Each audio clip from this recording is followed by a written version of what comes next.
नमस्कार दोस्तों, जैसा कि मैंने अपने इंट्रो वाले वीडियो में बताया था कि मैं आप लोगों के लिए जल्द ही वीडियो लेकर आने वाला हूं, तो मैं आपकी सेवा के लिए प्रस्तुत हूं अपना पहला वीडियो लेकर। मेरा पहला वीडियो है उस टॉपिक पर जो हर क्लास के लिए कॉमन है, चाहे आप 7th में हो, 8 में हो, 9th में हो या 10th में हो। क्योंकि कॉमन इसलिए है क्योंकि ये एक जनरल क्लास है जिसमें किसी भी क्लास के विद्यार्थियों को ये जो चीज़ मैं आज बताने वाला हूँ इसकी नॉलेज होनी चाहिए। ठीक है, तो आप सोच रहे हैं ऐसा ये क्या चीज़ है जो मैं आज बताने वाला हूँ, तो वो टॉपिक है आपका नंबर सिस्टम। क्या है टॉपिक? Number system. तो आखिर नंबर सिस्टम होता क्या है? नंबर सिस्टम मतलब संख्या पद्धति। और संख्या पद्धति होता क्या है? तो संख्या पद्धति का मतलब होता है कि कोई भी मेरे पास जो भी संख्या है उसको हम कैसे लिखते हैं, कैसे व्यवस्थित करते हैं, उसका जो मेरे पास प्रक्रिया है उसी को बोलते हैं संख्या पद्धति या नंबर सिस्टम, यानी कि संख्याओं को लिखने और व्यवस्थित करने की प्रक्रिया। ठीक है दोस्तों, समझ में आ गया आपको कि संख्याओं को हम कैसे लिखते हैं और उसको व्यवस्थित कैसे करते हैं, उसी के प्रक्रिया को ही बोलते हैं संख्या पद्धति। अब हमारे संख्या के पद्धति के अंदर में यानी संख्या के बहुत सारे प्रकार होते हैं। तो मूल रूप से संख्या के 14 प्रकार होते हैं, 12 प्रकार होते हैं, सॉरी, मूल रूप से संख्या के 12 प्रकार होते हैं जो मैंने यहाँ लिखा हुआ है। पहला है आपका प्राकृत संख्या। क्या है? प्राकृतिक संख्या कहिए या प्राकृत संख्या कहिए। पहला है आपका प्राकृत संख्या, जिसको इंग्लिश में बोलते हैं नेचुरल नंबर। क्या बोलते हैं? Natural number. दूसरा है आपका पूर्ण संख्या। क्या है? पूर्ण संख्या या इंग्लिश में कहिए होल नंबर।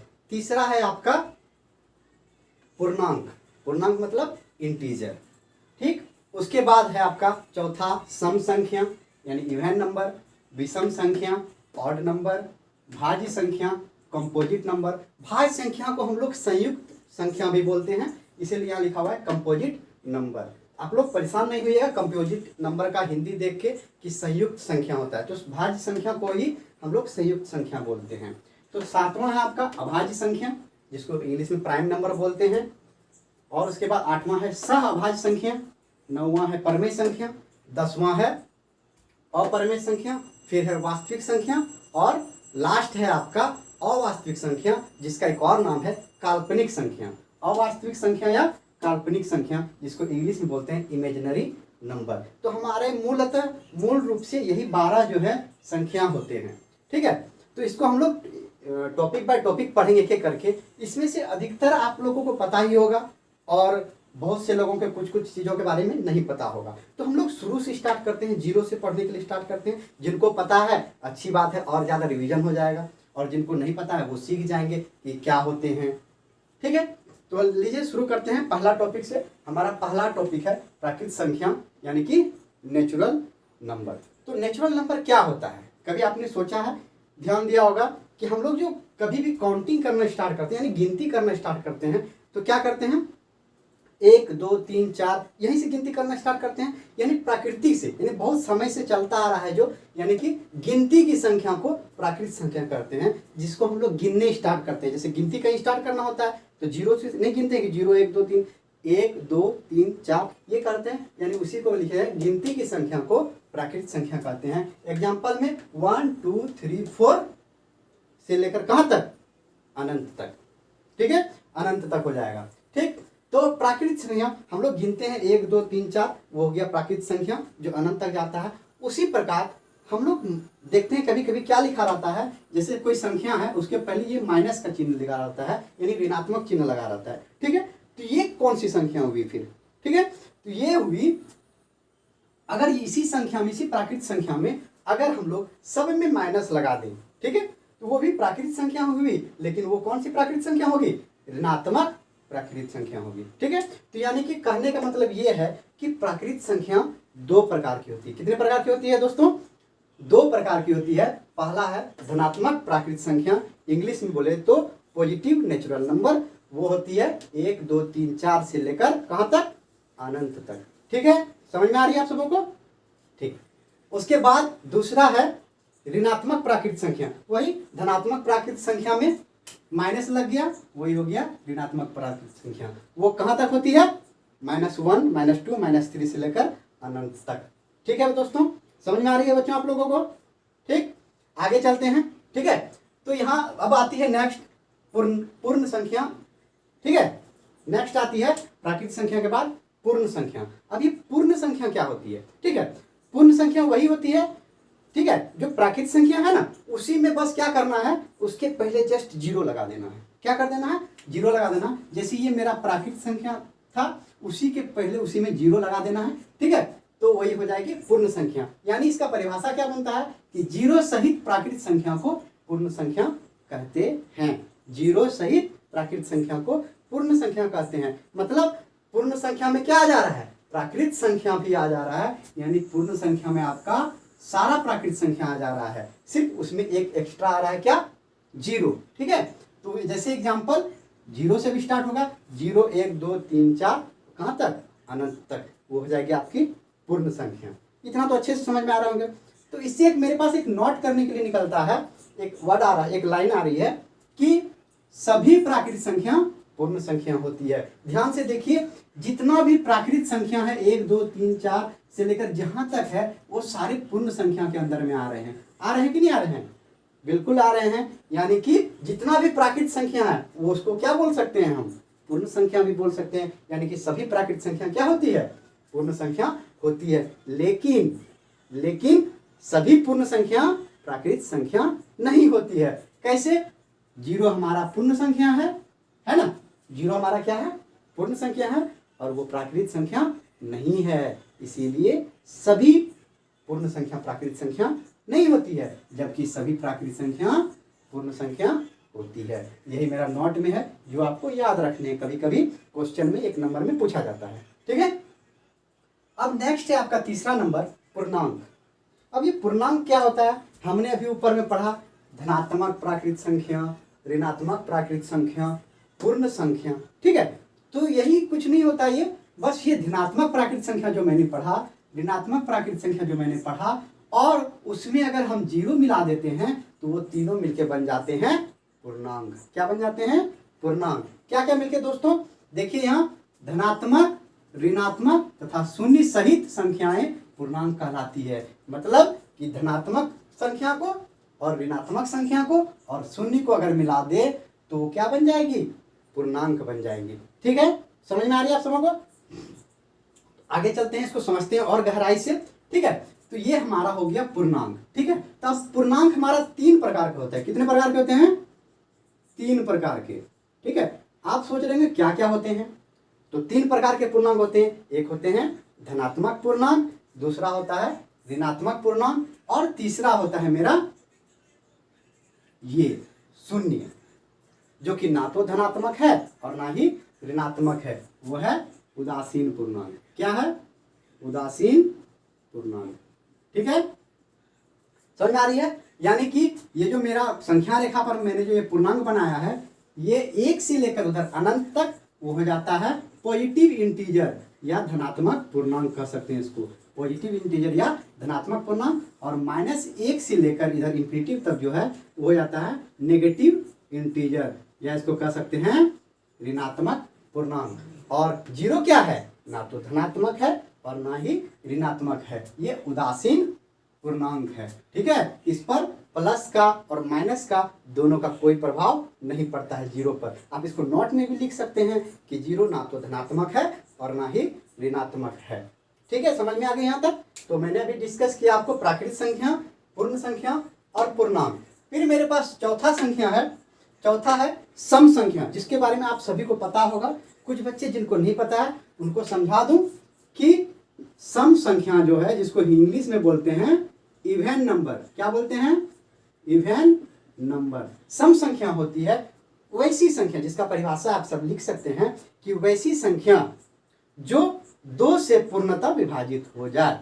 वैसी संख्या जो 2 से पूर्णतः विभाजित हो जाए उसे क्या कहते हैं? सम संख्या कहते हैं। जैसे 2, 4, 6 ऐसे चलता ही जाएगा। 16, 20, कुछ भी वह संख्या जो क्या हो, 2 से विभाजित हो, उसको बोलते हैं सम संख्या। इसका एक और परिभाषा मेरे पास निकल कर आती है, मैं आपको बता दूं कि ऐसी संख्या जिसके अंतिम अंक या इकाई अंक, अंतिम अंक मतलब इकाई अंक, जिसके अंतिम अंक या इकाई अंक 0, 2, 4, 6 या 8 रहे। मतलब किसी संख्या को कैसे पहचानेंगे कि वो सम संख्या है या विषम संख्या है, तो हमको इस पे ध्यान देना होगा कि किसी संख्या के इकाई अंक में क्या है, 0 है या 2 है या 4 है या 6 है या 8 रहेगा, तो वो संख्या क्या हो जाएगी, सम संख्या हो जाएगी। समझ में आई आप लोगों को, समझ में आई?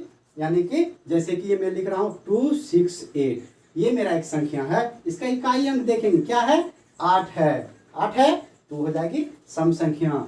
316 क्या है, 6 है, हो जाएगी सम संख्या। 517 क्या ये सम संख्या है, बिल्कुल नहीं, क्योंकि इसके इकाई अंक पे इस वर्ड में से कोई भी वर्ड नहीं है, तो ये सम संख्या नहीं होगी। ठीक है, तो फिर ये क्या होगी, चलिए आगे देखते हैं। आगे मेरा है नेक्स्ट टॉपिक विषम संख्या।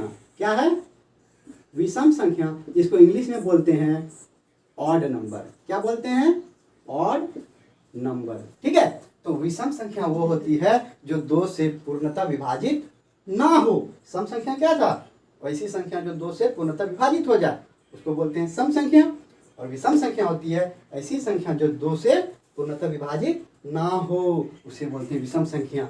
या ऐसी संख्या जिसके इकाई स्थान पर 1, 3, 5, 7 या 9 हो। ऐसी संख्या जिसके इकाई स्थान पर क्या हो, या तो 1 हो या 3 हो या 5 हो या 7 हो या 9 हो, ऐसी संख्या क्या हो जाती है, विषम संख्या हो जाती है।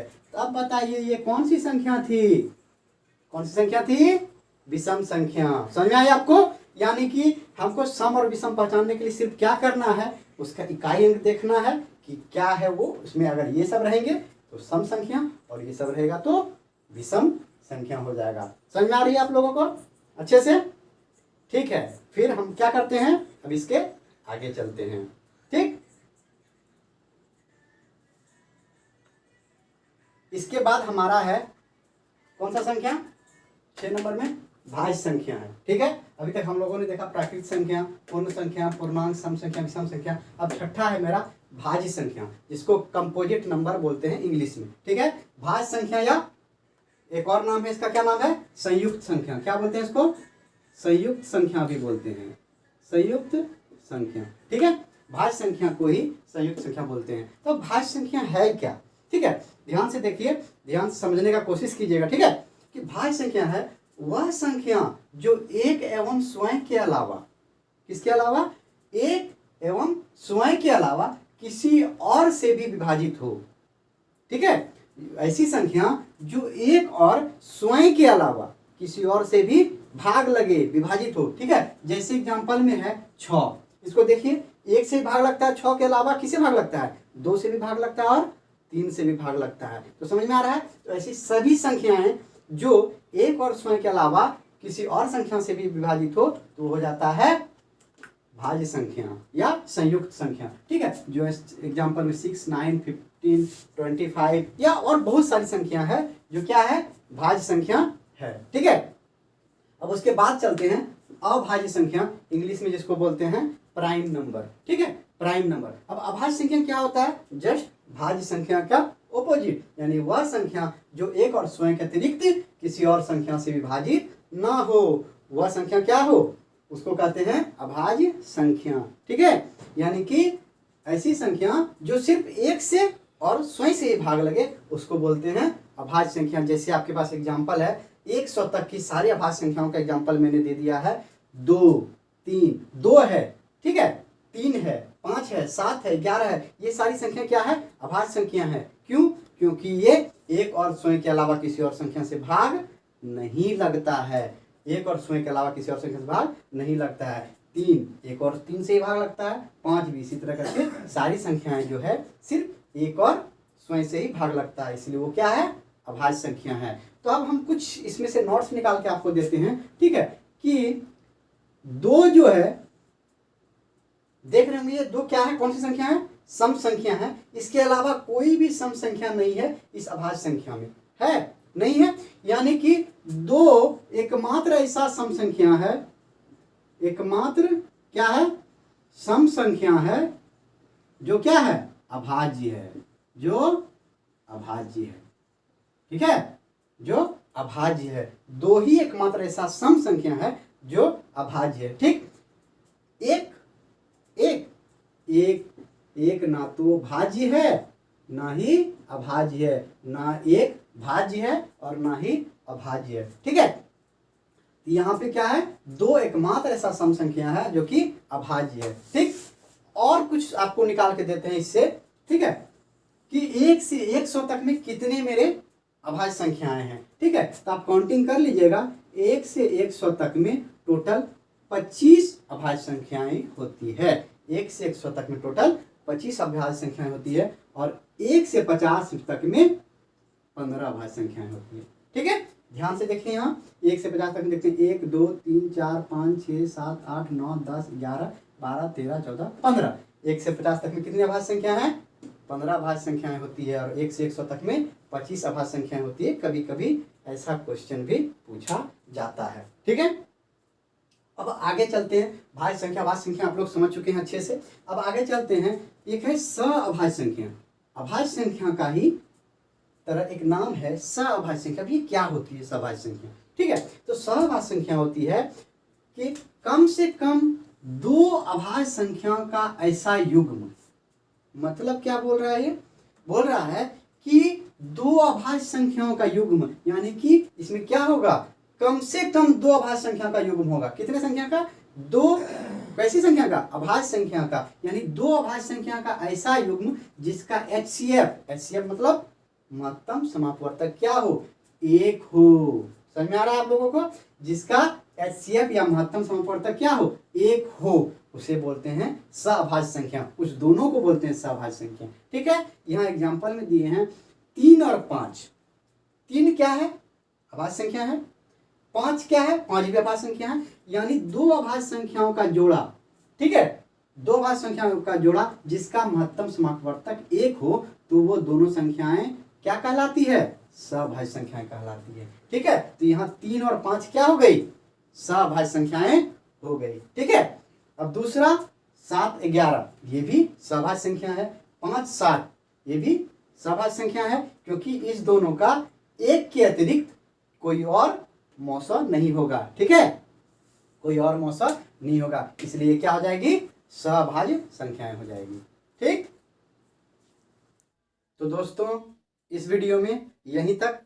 आगे मैं आपके लिए लेकर आऊंगा जो बचा हुआ है आपका परमेय संख्या, अपरमेय संख्या, वास्तविक संख्या और काल्पनिक संख्या। इसका वीडियो मैं अगले डेट में लाऊंगा। ठीक है, उसके लिए आपको अगला वीडियो देखना पड़ेगा। ठीक, तो अभी आपने जितना भी पढ़ा, अगर आपको समझ में आया हो, अगर आपको अच्छे से समझ में आया हो, तो प्लीज़ मेरे चैनल को लाइक करें, सब्सक्राइब करें और दोस्तों के साथ शेयर करें, ताकि मैंने जो पढ़ाया, मैंने जो बताया, मैंने जो समझाया, वो अधिक से अधिक बच्चों तक पहुंच सके।